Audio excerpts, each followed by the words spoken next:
Dobrý deň, vítajte na našej aktuálnej prezentácii prieskumu trhu práce. Moje meno je Filip Labanc a som tu s našou generálnou riaditeľkou Zuzanou Rumis. A na úvod by som vám rád povedal zo pár technických informácií.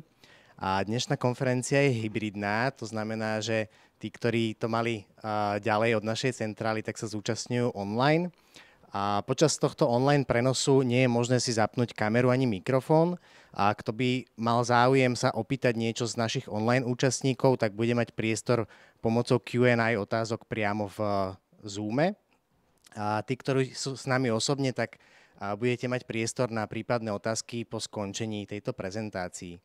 A konferencia sa nahráva a tento záznam bude neskôr zverejnený, čiže sa k nej môžeme potom vrátiť aj spätne. A teraz dávam slovo našej generálnej riaditeľke Zuzane Rumis a poďme sa spolu pozrieť na výsledky. Ďakujem pekne, Filip.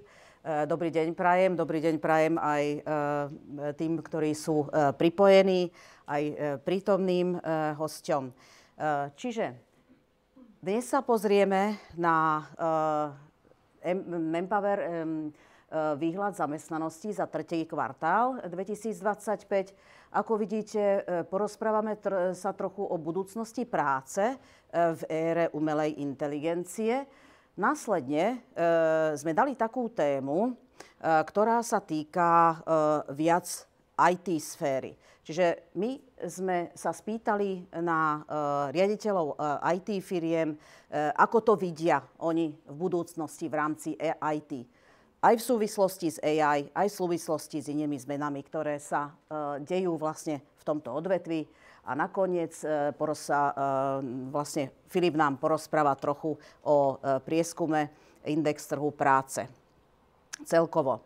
No a pozrime sa na výhľad zamestnanosti. No, v Slovenskej republike sme sa spýtali 523 zamestnávateľov, ako si predstavujú, ako očakávajú, že sa bude zmeniť ich celkový počet zamestnancov v 3. štvrť roku 2025, to znamená v júli, v auguste a v septembri. Ako vidíte, je to taký prediktívny outlook, je to vlastne niečo, čo akože vidí vlastne, pýtame sa na budúce trendy tých našich zamestnávateľov a ten čistý index trhu práce, o ktorom sa budeme rozprávať, je vlastne rozdiel medzi percentom zamestnávateľov, ktorí predpokladajú nárast počtu svojich zamestnancov a percentom zamestnávateľov, ktorí predpokladajú pokles počtu zamestnancov. Ešte by som dodala, že tých 523 zamestnávateľov je tak zo súkromného, ako aj z verejného sektora. No a čistý index trhu práce na Slovensku pre tretí štvrť rok je 16%. Ako vidíte, 29% slovenských zamestnávateľov predpokladá nárast počtu zamestnancov, čiže tretina slovenských zamestnávateľov.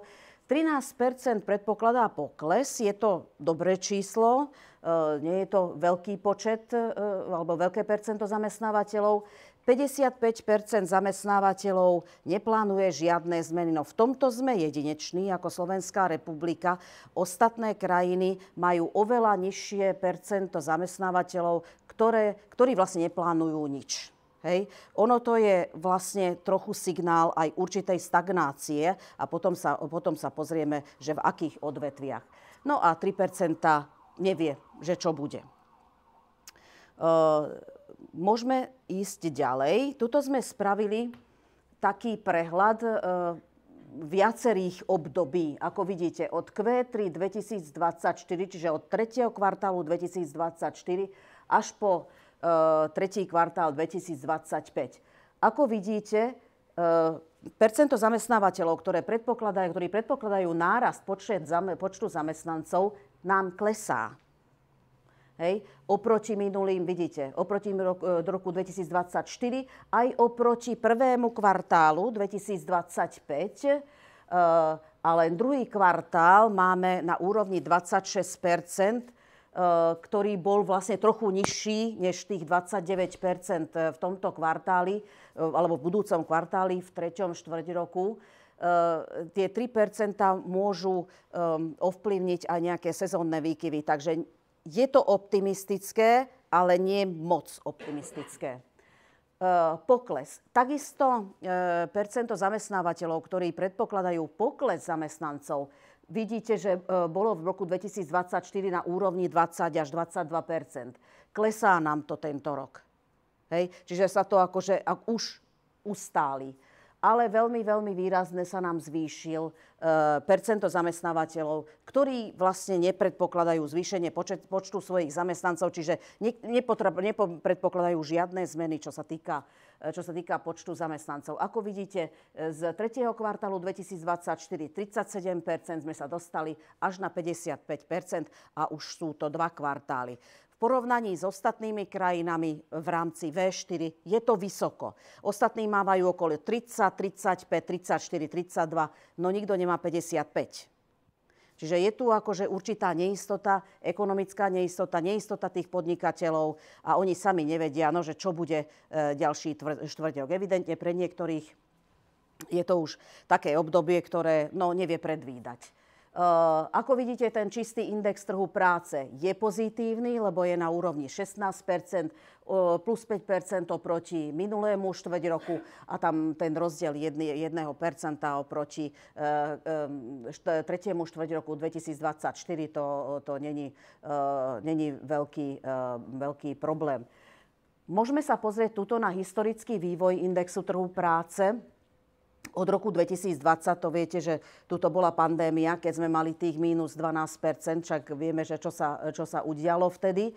No a ako vidíte, ten index trhu práce už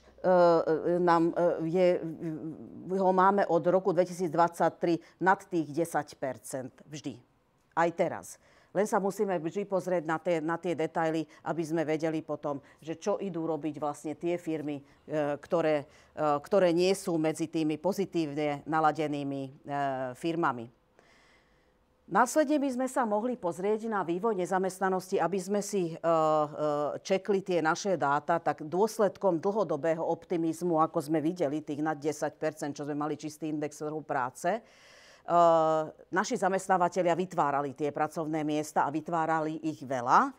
A niektoré sa aj obsadzovali pracovné miesta, preto vlastne, jak vidíme, ten náš vývoj nezamestnanosti ide dobrým smerom, by som povedala.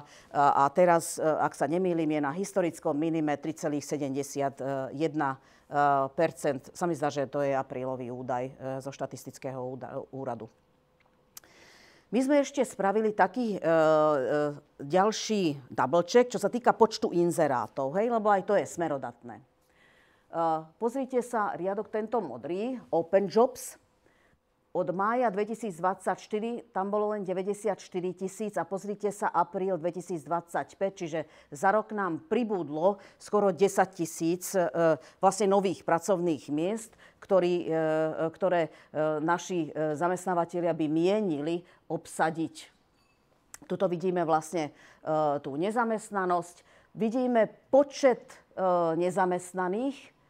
Klesá nám, vidíte, zo 165 000, čo sme mali v máji 2024, nám kleslo na 161 000, že niektoré pracovné miesta sa aj obsadzujú, ale všetko sa nedá. Však vieme, že na úradoch práce vlastne, čiže naši nezamestnaní sú niektorí aj takí, ktorí sú už dlhodobo nezamestnaní, tak táto viem, že vláda pripravuje, alebo už pripravila nejaké aktivity aj pre nich. No a pozrime sa vlastne počet zamestnaných ľudí z 2 618 na 2 626. Ten nárast je dobrý, ale žiaľ, u nás sa dejú aj nejaké iné formy zamestnávania. Mohlo by to byť aj vyššie, len sa zamestnajú vlastne, povedzme, že iným spôsobom, nie pracovnými zmluvami.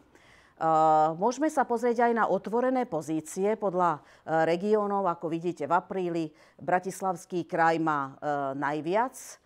Následne tam vidíme Trnavský kraj ako druhý, potom Nitriansky a Trenčiansky. Sú to klasické naše také bašty slovenského priemyslu, by som povedala, okrem Bratislavy, ktorá je viac známa vlastne white-collarovými pozíciami.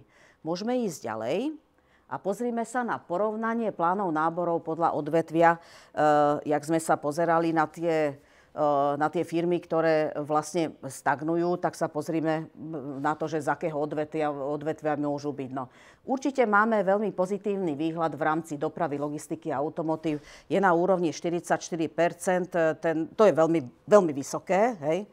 To je veľmi vysoký index. Slovensko je v rámci tohto odvetvia ako lídrom, hej. Preto aj u nás toto odvetvie je lídrom tohto Manpower indexu trhu práce. Povedzme, že zatiaľ, že chvala Bohu, tešíme sa tomu, lebo ten automotív zamestnáva vyše 10% z celkovej našej aktívnej populácie. Je to veľmi dôležitý priemysel. Pozrime sa ešte na druhé, to sú financie a nehnuteľnosti, sektor, ktorý sa zlepšil oproti minulému štvrť roku. Takisto energetika, sieťové odvetvia, obchod a služby. To sú také ťahúne, povedzme, čo sa týka náborových plánoch. Následne už potom ostatné trochu klesajú. Klesajú nám komunikačné služby, klesajú nám ostatné sektory, tam patrí aj verejná správa. To by sme sa tešili, keby tá verejná správa bola trochu menej ľudnatá, že áno, to by možno by nás mali vypočuť potom, keď budeme rozprávať o tých technológiách. Škoda, že zdravotníctvo, farmácia takisto klesá. Minulý štvrť rok sme tam mali, ak sa nemýlim, 25% index trhu práce, čiže minulý štvrť rok bol väčší dopyt po zdravotníkoch v rámci tohto odvetvia. Ťažký a spracovateľský priemysel je vždy na takých nižších číslach. No a už druhý štvrť rok tu máme informačné technológie.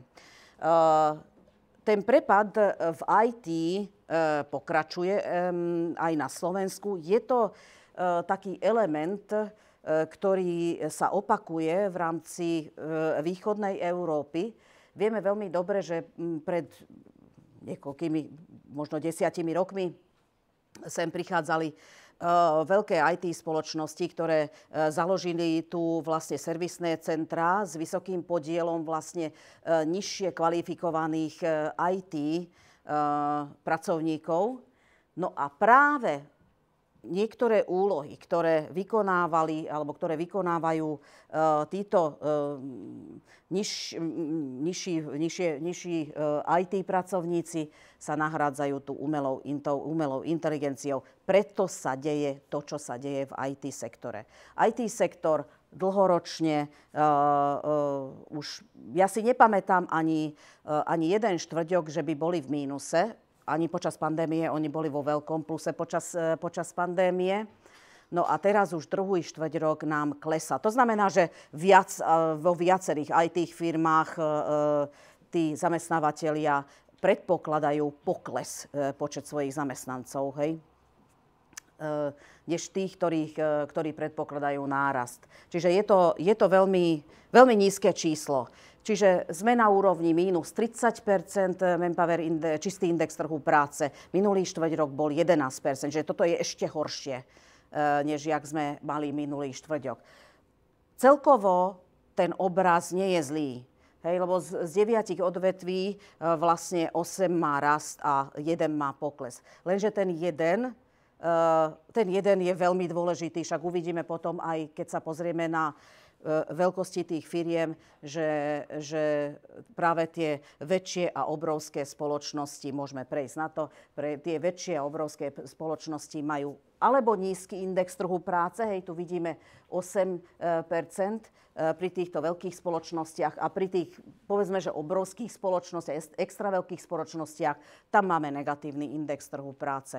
To znamená, že viete, že tieto IT spoločnosti, tie, ktoré sú aspoň tie, ktoré sídlia tuto v Bratislave, patria medzi tieto väčšie spoločnosti, nemajú moc optimistické náborové plány. Ale sú tam samozrejme iné odvetvia, ktoré ťahajú v rámci náboru.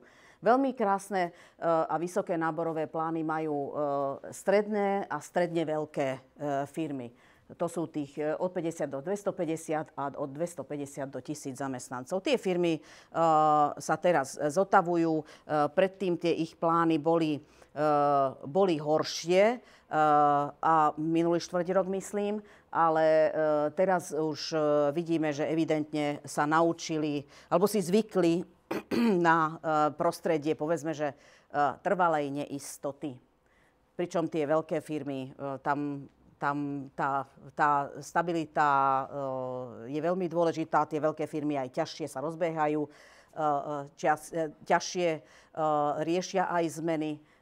Čiže tam vidíme, že je tam určitá stagnácia, ak nie prepad.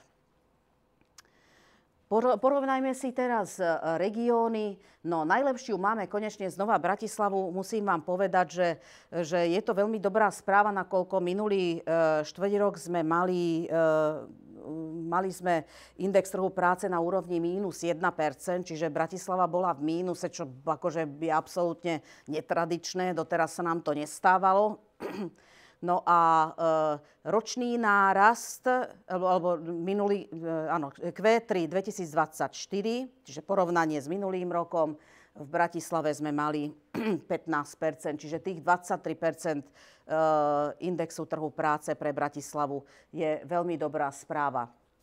Znížilo sa nám západné Slovensko a východné Slovensko oproti minulému štvrťroku, čiže tieto dva regióny sú slabšie ako minulý štvrťrok a stredné Slovensko je silnejšie ako minulý štvrťrok. Vieme, že to východné Slovensko, tam sa rozbiehajú teraz viaceré investície, takže predpoklad nárastu indexu trhu práce na východnom Slovensku je povedzme, že veľmi, veľmi významný. Tam predpokladáme, že tie nárasty len teraz začnú možno ešte tento rok, alebo maximálne na budúci rok. V každom prípade zatiaľ zamestnávateľia z východného Slovenska sú najmenej optimistickí. A teraz dám slovo vám, Filip, ohľadne globálneho náboru. Pozrieme sa na globálne náborové plány. Taký ten globálny priemer je 24%, čo sa stalo už takým štandardom. A aj to postavenie Slovenska v tejto tabuľke je v podstate takým štandardom. Čo sa týka tabuľky ako takej, tak nejako dramaticky sa nemení tento štvrťrok. Argentína bola, tuším, na chvoste aj minulý index trhu práce. Túto pomyselnú súťaž vyhrali Spojené arabské emiráty a môže to byť zapričinené z viacerých dôvodov. Je to najmä vďaka masívnej investície do infraštruktúry, logistiky, rastu spotrebiteľského dopytu a turizmu a taktiež, čo by som rád spomenul, je diverzifikácia energetiky a udržateľné investície. Čiže naozaj tá ekonomická situácia tej krajiny predurčuje celú tú situáciu na to, aby naozaj drvivo vyhrali túto tabuľku a potrebovali tých zamestnancov najviac. Čo sa týka vývoja globálnych náborových zmien, môžete vidieť v tej tabuľke, že v podstate to kopíruje ako keby to Slovensko, že tá doba toho covidu bola taká nízka, aká bola, že tá nestabilita bola naozaj na celom svete a postupne od toho roku 2023 sa to vyrovnalo rovnako ako aj u nás. S tým, že ak sa na to pozrieme medziročnou krivkou, tak je tam mierny nárast. V tomto prípade je to o 2 percentuálne body. Krajiny s najsilnejšími a najslabšími vyhliadkami, ako som spomínal už tie Spojené arabské emiráty, India, ktorá je pravidelne tiež druhá. Medzi najslabšie krajiny patrí Argentína a náš sused Maďarsko. Maďarsko môže byť zapričinené aj politickou situáciou, ktorá momentálne je a tá neistota, čo sa týka Európskej únie, európskych fondov a tak ďalej, je nestabilná pre investorov do tejto krajiny. Čo sa týka Argentíny, tak Argentína čelí obrovskej inflácii, má nestabilnú menu a politickú neistotu, kde sa neustále mení tá politická situácia a vládne strany, čiže tam naozaj tá neistota núti tie firmy tiež buď rozmýšľať investovaním do iných krajín, do spoločnosti v iných krajinách, alebo tých zamestnancov tam nie je naozaj potreba. A čo sa týka medziročných zmien v jednotlivých krajinách, tak už druhýkrát po sebe vyhral Izrael, čo je celkom zaujímavé skrz ten vojenský konflikt, ktorý momentálne je. A rád by som podotkol, že tento prieskum bol realizovaný ešte pred tým konfliktom, ktorý pozeráme teraz momentálne v správach. Čiže nie je to tam zohľadnené a je veľmi otázne, ako sa vyvíja ten trh práce teraz v týchto časoch. Čo je zaujímavé je, že Švajčiarsko má výrazný pokles v indexe trhu práce až minus 10 percentuálnych bodov. Neviem, či som to vôbec videl pri Švajčiarsku, že až takto by klesol. A je to zapríčinené aj tým, že je tam zvýšená opatrnosť zamestnávateľov a že majú silný švajčiarsky frank, ktorý dlhodobo zvyšuje náklady na švajčiarske produkty a tá ekonomická situácia a tie platy, ktoré tam sú vysoké, tak nenahrávajú úplne potom tým zahraničným investorom a prípadne tým lokálnym firmám a radšej opúšťajú Švajčiarsko a idú podnikať do iných krajín. A taktiež bola tam zavedená vo veľkej miere tam je zavedená automatizácia a digitalizácia v tejto krajine, ktorá taktiež nahrádza tú pracovnú silu a nie je tam taký dopyt po tých zamestnancov, možno aký tam predtým bol. Ešte raz by som sa vrátil k tomu Izraelu, že prečo má tých plus 13 percentuálnych bodov, aj keď možno táto informácia momentálne už nie je aktuálna, ale napriek tomu, že ten konflikt sa už ťahá dlhšie obdobie a aj tak ten medziročný priemer majú najväčší, tak Izrael je jednou z najinovatívnejších a najviac startupovejších krajín na svete. Čiže tá technológia tam a vývoj tých technológií naozaj je veľmi, veľmi silným faktorom, ktorý ovplyvňuje množstvo segmentov a sektorov v tejto krajine. A taktiež v Izraeli sú veľmi dobré vládne stimuly a podpora zamestnanosti ako taká.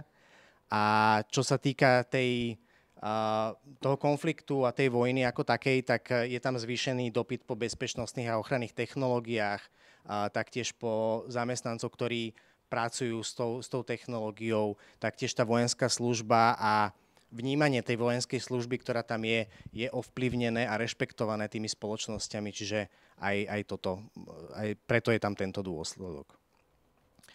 Čo sa týka nášho regiónu EMEA, poďme sa pozrieť teda na to Maďarsko, prečo je také slabé, keď je to náš sused. Sú tam za posledné obdobie sú tam zvýšené náklady na pracovnú silu. Je tam rast minimálnej mzdy a samozrejme nedostatok kvalifikovanej pracovnej sily. Sú rovnako ako my závislí od automobilového priemyslu, čo v dnešnej dobe nie je úplne výhra na tom ekonomickom trhu. A ako som spomínal, už tá politická neistota a napätie s Európskou úniou. Čo sa týka Rumunska, ktoré je tiež v podstate nám také akože bližšie ekonomicky, tak vlastne to je ovplyvnené aj slabou infraštruktúrou, ktorú majú, aj keď ten ekonomický rast v poslednej dobe je veľmi silný, ale tá krajina trpí na to vlastne, čím bola predtým. Taktiež je tam odliv pracovnej síly smerom do Európskej únie, do ekonomicky vyspelejších krajín a je tam vysoká závislosť od verejného sektora. To je všetko, čo sa týka globálnych plánov a môžeme sa presunúť už na tú éru AI. Čiže pozrime sa, čo sa udeje a ako tá budúcnosť práce v ére AI bude vyzerať. No, najprv začneme asi s tým, že to AI preniká už všade do rôznych oblastí do nášho, akože v rámci podnikania. Aj čo sa týka výroby, kde, ja neviem, sa využíva aj na prediktívnu údržbu, na nejakú optimalizáciu procesov. HR nám automatizuje nábor, analyzuje nám životopisy, personalizuje nám školenia. Takisto v marketingu sa rieši AI, čo sa týka analýzy nejakého zákazníckeho správania a tak ďalej. V zákazníckom servise, ako sme spomínali, hej, tie centra zdieľaných služieb, vlastne to AI už nahradilo, akože povedzme si pravdu, tisíce operátorov, ktorí doteraz riešili vlastne tieto zákaznícke služby. No ale povedzme tak, že asi najväčšiu revolúciu AI vytvorilo v samotnom IT sektore, kde vlastne aj tým programátorom pomáha generovať nejaké kódy. Čiže stal sa vlastne takým nielen nástrojom toho biznisu, ale spolutvorcom toho IT.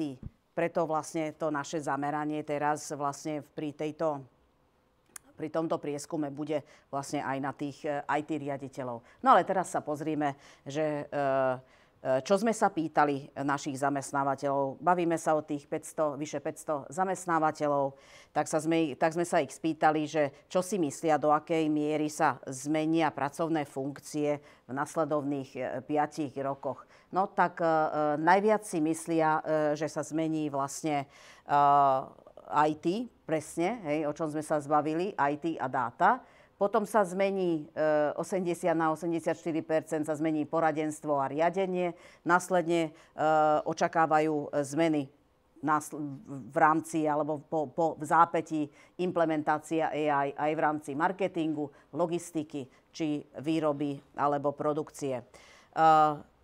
Zároveň povedzme si pravdu, že platí, že niektoré ľudské zručnosti ostávajú také, že nebudú vedieť byť nahraditeľné vlastne tou AI, čiže, ja neviem, kritické myslenie, aj zvedavosť, empatia a teda. To nám to AI nenahradí. Takže to, čo je také naše ľudské, to nám ostane a myslím si, že keď sa zameráme na to, aby sme tieto naše zručnosti zvyšovali a zlepšovali, tak to budeme mať vyhraté.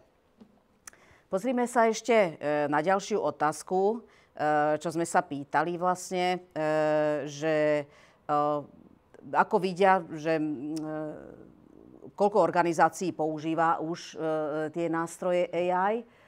Je ich tam 53% už ich používa.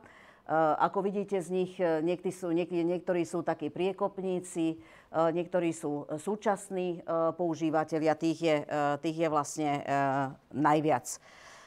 Povedzme si pravdu, že ale víťazmi tejto transformácie, lebo jedná sa o transformáciu, nebudú tí, ktorí len budú ovládať tie technológie, ale budú tí, ktorí budú vedieť prepojiť tie technológie s ľuďmi. To bude vlastne kľúč k tomu úspechu.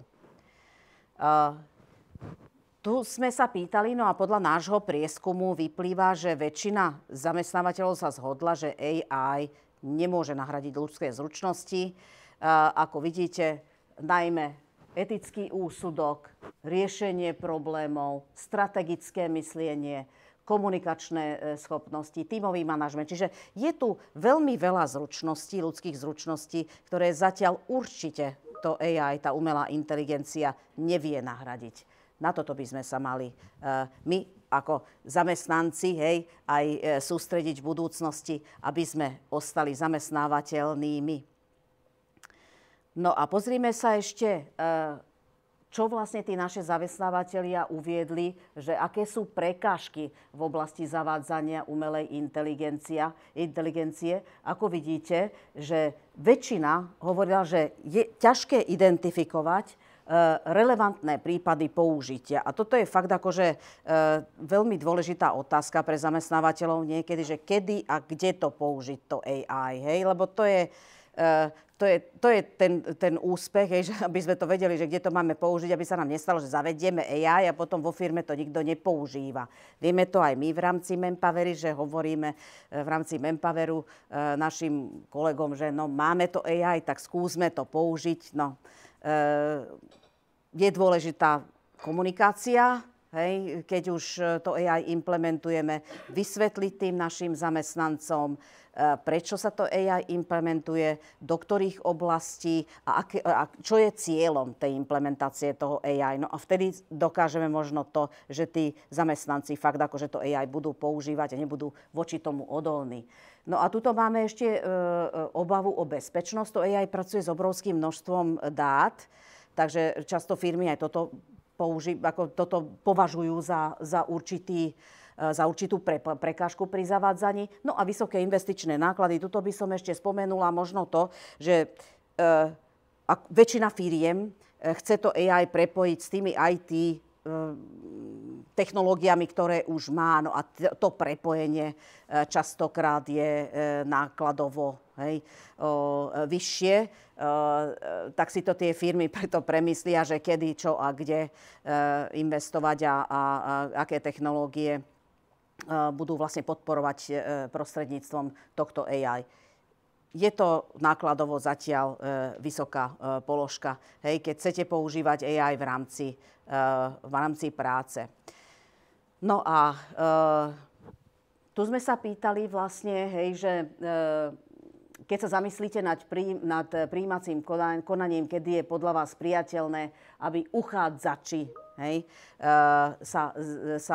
alebo aby uchádzači využili umelú inteligenciu. No a tuto až 85% zamestnávateľov sa vyjadrilo pozitívne, že áno, je to dobré, keď ten uchádzač vlastne využíva AI na prípravu na pohovory, vyhľadá nejaké informácie o spoločnosti, vlastne pripraví sa na ten pohovor a ešte dopustíme aj to, aby použil to AI ako pomoc pri riešení alebo vytváraní odpovedí počas prijímacieho testu. Je to vec, ktorá si myslím, že príchodom tej novej generácie Z bude veľmi, veľmi dôležitá. Generácia Z veľmi pozitívne vníma, ak prijímacie pohovory sú akože technologicky viac zaujímavé. No a tuto sme dali také zhrnutie, také kľúčové úvahy teraz pre zamestnávateľov pri zavádzaní AI. Dbajme na to, že AI skôr zlepšuje ľudskú prácu, nie že nahrádza kompletne toho človeka. A ten človek musí byť v srdci AI. Hlavne, kde sa vyžaduje, jak sme hovorili, ten etický úsudok, kde musíme dávať pozor, aby ten proces sa nejak nezhoršil zavedením AI. Implementujme AI postupne, integrovaným súčasných technológií, jak sme to už hovorili. Školme našich zamestnancov na využívanie AI a na efektívnu prácu s umelou inteligenciou. Je dôležitý mať ten ľudský dohľad nad tou AI. Nie je to dobré akože pustiť do éteru len tak. Nasaďme to najprv interne, tiež by sme to nasadili hneď akože voči našim klientom, zákazníkom. Radšej to nasaďme interne, aby sme vedeli, že ako to funguje, aby sme zlepšili našu internú prevádzku. A kľúčom úspechu je vlastne spolupráca medzi technológiami a človekom. Že toto sú také základné alebo kľúčové úvahy pre zamestnávateľov a teraz pre zamestnancov. Sú to úvahy, ktoré sú dôležité aj preto, aby tí zamestnanci ostali zamestnateľnými. Čiže je dôležité, že či som zamestnaná teraz, ale či ostanem zamestnanou aj v budúcnosti. Mali by sa zamestnanci zamerať na správnu kombináciu mäkkých a tvrdých zručností, venovať väčšiu pozornosť tým zručnostiam, o ktorých sme sa rozprávali, ktoré nie sú nahraditeľné AI, lebo tie zručnosti budú kľúčové v budúcnosti. Nepovažovať AI za nepriateľa. Ak to organizácia, kde pracujete, využíva, tak to využívajte aj vy, lebo uľahčí to vašu prácu. A určite sa učte, využite možnosť školenia, učiť sa nové veci A keď sa chcete pustiť do nového projektu, tak začnite experimentovať v malom, napriek tomu, že to AI vám akože dáva nejaký širší obraz, ale ten širší obraz možno nebude až taký presný, jak by sme očakávali. A teraz by sme prešli na tú tretiu časť vlastne toho nášho prieskumu. Ostaneme zatiaľ pri technológiách aj naďalej. Ako viete, my obvykle v týchto našich prieskumoch sa pýtame HR manažérov alebo generálnych manažérov firiem. No tentokrát sme sa pýtali IT riaditeľov, 1393 IT riaditeľov v 9 krajinách, že aké sú ich priority v rámci IT a ako sa tieto priority odrážajú v nábore a v rozvoji IT špecialistov. Zamerali sme sa na to IT kvôli tomu, lebo vidíme, že prvýkrát má IT taký vysoký prepad v rámci indexu trhu práce a nielen na Slovensku. Hej, toto je už, má to akože nejaký už skoro celoeurópsky efekt. No, pozrime sa vlastne na túto prvú otázku, čo sme položili. Pýtali sme sa tých CTO, že čo vás nenechá spať v noci, čo vás najviac trápi v tej vašej práci. No, tak vyšlo z toho, že kybernetická bezpečnosť. To je pre nich najväčším problémom. Je to globálne, hej, to není len o Slovensku. No a hlavne vlastne si myslia, že najviac financií, najviac investícií by malo ísť do kybernetickej bezpečnosti, do cloudovej infraštruktúry a vlastne do implementácie správnych AI nástrojov.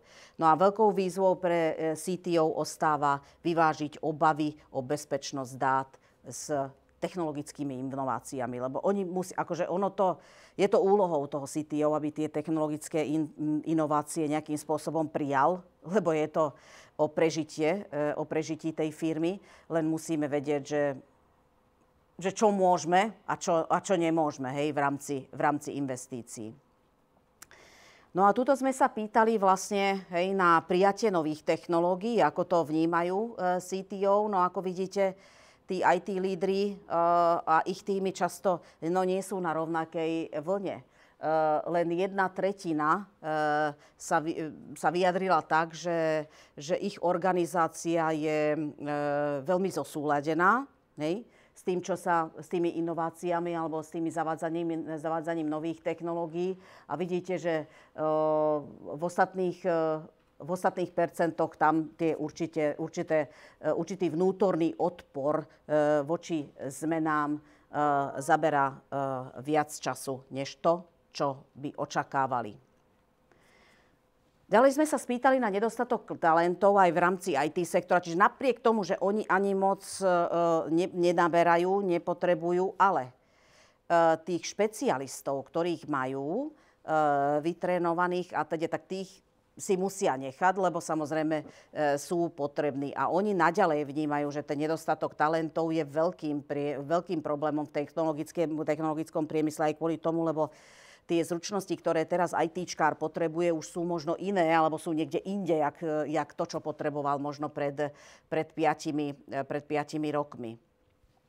No a vidíte, že až 25% IT lídrov hovorí, že kvôli tomu, že nevie nájsť tých kvalifikovaných ľudí, nevie naplniť svoje ciele. Čiže pre nich je to obrovským problémom, hej, napriek tomu, že nemajú až tak veľmi akože, veľké náborové plány.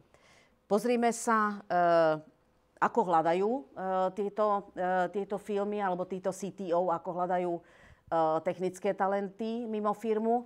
Najviac využívajú, ako vidíte, externých kandidátov, až 32%, ale tuto vidíme veľmi zaujímavý údaj.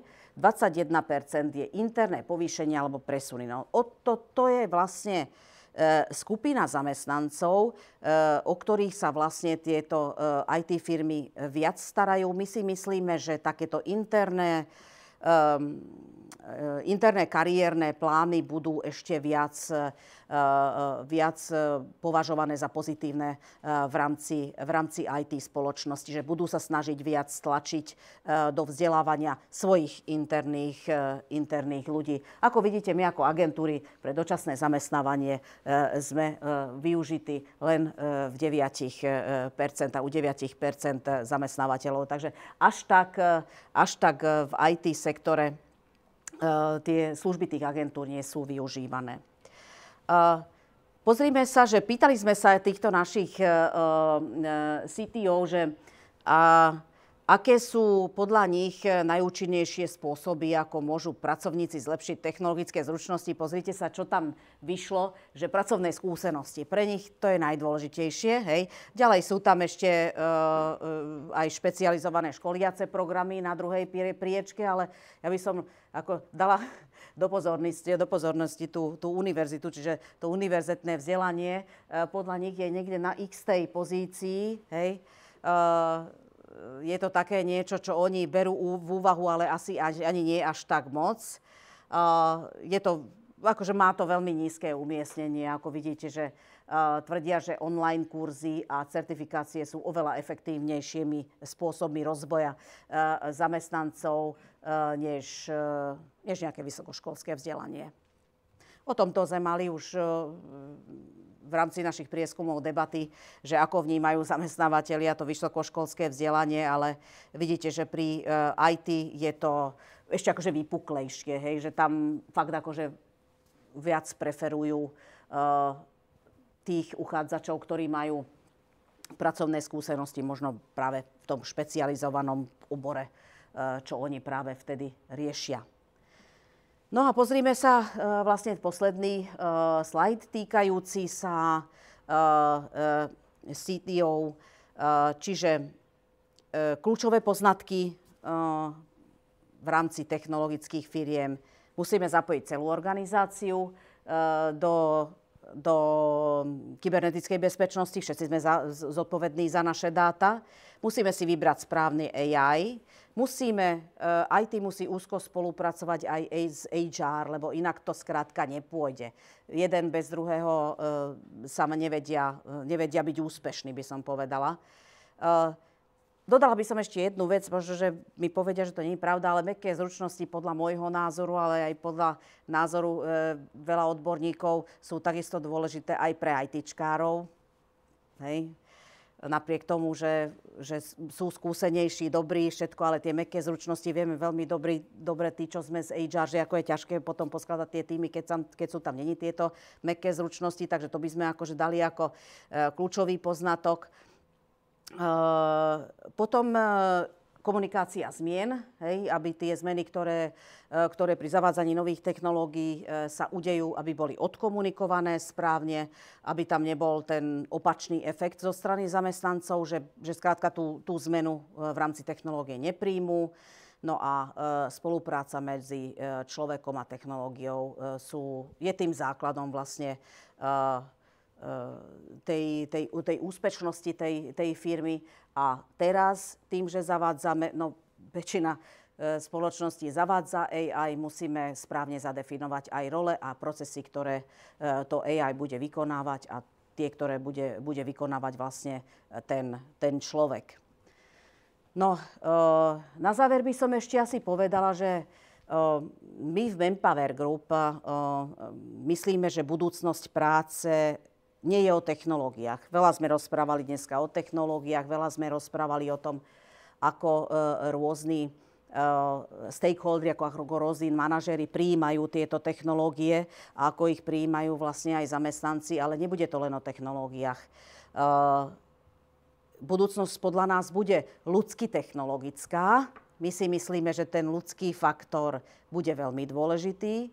A my si myslíme, že takou našou úlohou je, aby sme pomáhali aj firmám, aj ľuďom sa prispôsobiť vlastne k tomuto novému svetu a aby mali možnosť rásť, mali možnosť na kariérny rast a mali možnosť sa vzdelávať po prípade. Preto sme priniesli túto tému ako aj inšpiráciu a najmä pre firmy, ako aj výzvu k činu. Ďakujem pekne za pozornosť. Ja by som ešte pár slov dodal o tomto prieskume trhu práce, ktorý ste teraz počuli. A tento prieskum sa realizuje od roku 1962 vo svetovom meritku a každý štvrť rok sa oslovuje viac ako 40 000 zamestnávateľov po celom svete. Jeho cieľom je zistiť, ako zamestnávateľia predpokladajú vývoj počtu zamestnávateľov a v tomto odbore je unikátny a jedinečný na celom svete, keďže všetky ostatné prieskumy sa zaoberajú iba tým, ako to bolo v minulosti. A je nezávislý a respondenti nie sú klientami Manpower Group. Je rozsiahly a pokrýva všetky sektory ekonomiky a veľkosti spoločnosti a tak ďalej. A je cielený, preto tých respondentov bolo iba 523, pretože vieme už, ako spracovať tú cieľovú skupinu, aby reprezentovala daný sektor, veľkosť alebo lokalitu.